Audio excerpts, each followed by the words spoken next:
Mga kababayan, alam natin kung gaano kamahal ang panganganak. May check-up, laboratory test, ospital, at gamot.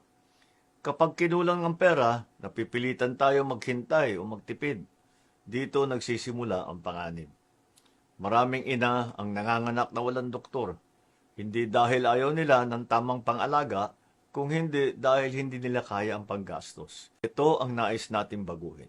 Simula ng April 30, mas pinalawak at mas mataas na ang maternity benefit ng PhilHealth.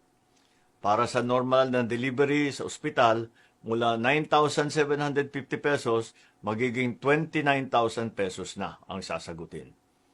Para naman sa cesarean section, mula 37,000 pesos ay magiging 58,000 pesos hanggang 62,000 pesos na. Sa maraming pagkakataon, kung sa ward manganganak, kahit sa private hospital, maaari nang wala nang babayaran paglabas.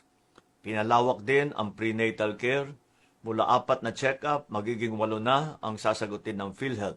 Kasama na ang mga bakuna at saka laboratory test. At pagkatapos naman manganak, may 3 follow-up visit na sakop na rin. Simple lamang ang ating layunin.